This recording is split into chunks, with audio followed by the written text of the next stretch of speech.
اللهم صل وسلم وبارك على سيدنا محمد وعلى آله وصحبه وسلم. السلام عليكم ورحمة الله وبركاته. ازيكم حبايبي؟ عاملين ايه؟ معاكم أميرة سلامة، والنهاردة ان شاء الله هنعمل الكوكيز القمر ده. شكله حلو جدا. طبعا تقدميه مع كوباية شاي، مع شاي بلبن، مع نسكافيه، اللي انت حباه. طبعا مغذي جدا عشان احنا عاملينه النهاردة بعسل اسود. شايفين شكله؟ انا هنا عملت حب بقطع الشوكولاتة وحبة بشوكولاتة شيبس وشوية سادة. طبعا ده على حسب امكانياتك وعلى حسب المتاح عندك. شايفين حلو قوي ازاي؟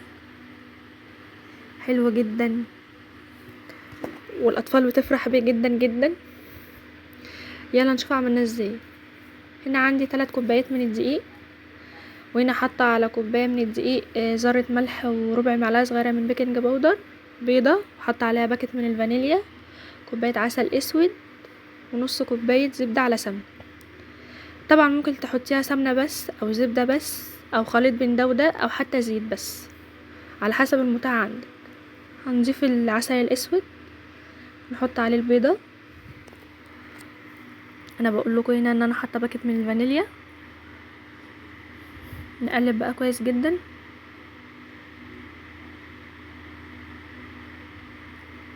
لغايه اما البيضه تدوب معانا كده. تمام. ننزل بقى بالسمنه على زبده.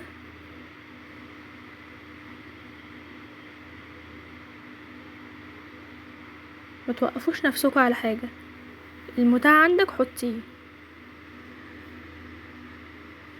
نقلب كويس. وطبعا البيضه بدرجه حراره الغرفه، والسمنه على زبده بدرجه حراره الغرفه عشان ما تفصلش معانا. نقلب كويس قوي.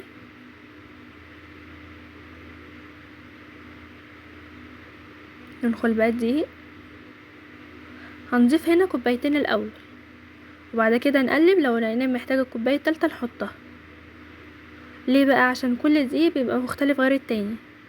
ممكن ياخد معاكي ال3 كوبايات كلهم، ممكن ياخد معاكي كوبايتين ونص بس، ممكن تضيفي كمان على ال3 كوبايات زي ما حصل معايا. يعني انا النهارده كده هستخدم 3 كوبايات ونص، لغايه اما تحسي ان العجينه اتظبطت جدا معاكي. بس ننزل بيهم كده بالتدريج. نقلب بقى كويس.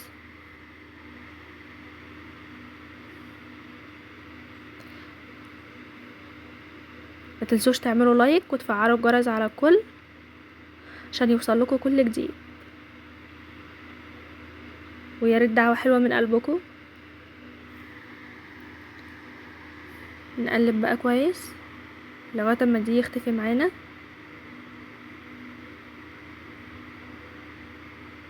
الكوكيز ما بيتعجنش خالص يا جماعه، هو يدوب بنقلبه بس، نخلط المكونات مع بعض عشان لو اتعجن بيعضم معانا.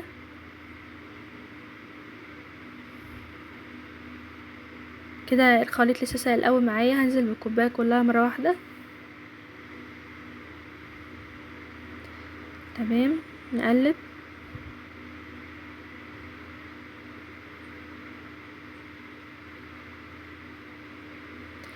هنا انا كنت حطيت نص كوبايه كمان، يعني استخدمت 3 كوبايات ونص من الدقيق. نقلب بقى كويس لغايه اما دي يختفي معانا.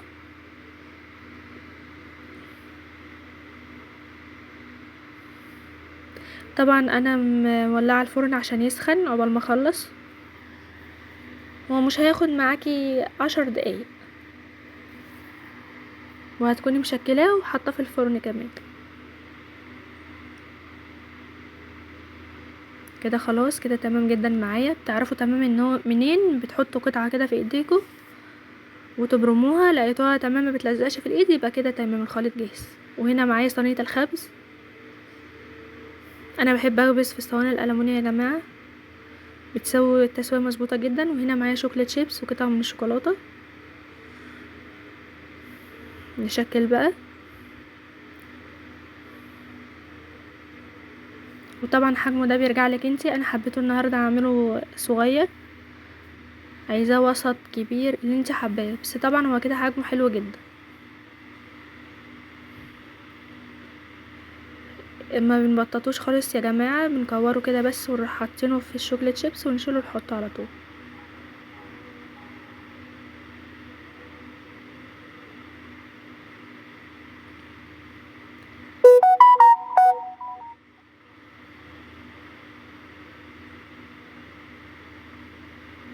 شايفين الجمال؟ لونه حلو قوي وطعمه احلى بكتير. يلا اتفرجي عليه وقومي اعمليه على طول.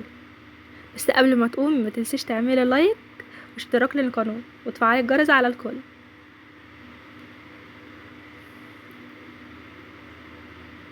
هنا انا الساده شكلته طريقه تشكيل سهله جدا وواضحه جدا قدامكم اهو.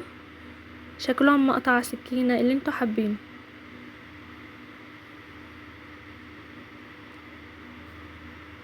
كده خلصنا بقيه التشكيل. ندخله بقى الفرن على درجه حراره 200، بيقعد ربع ساعه. لو انت حابه ان انت تسويه خالص، يعني انا حبيت ان هو يبقى مقرمش من بره وطري سنه من جوه. عايزاه يبقى ناشف معاكي خالص تسيبيه تلت ساعه. ولو الفرن بتاعك عالي قوي تخليه على 180 مش 200. شايفين التسويه القمر دي؟ شكله حلو قوي قوي ومكوناته سهله وبسيطه وموجوده في كل بيت. خلصي قومي اعمليه على طول. دي تقريبا كانت صاحيه.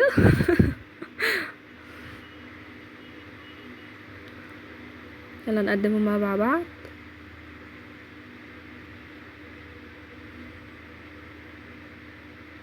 شايفين شكله حلو قوي وطعمه احلى كتير. شايفين من جوه؟ يلا مستنيه ايه؟ قومي جربيه على طول. يا رب تكون الوصفه عجبتكم، ولايك وشير وسبسكرايب للقناه عشان يوصلكوا كل جديد. والسلام عليكم ورحمه الله وبركاته.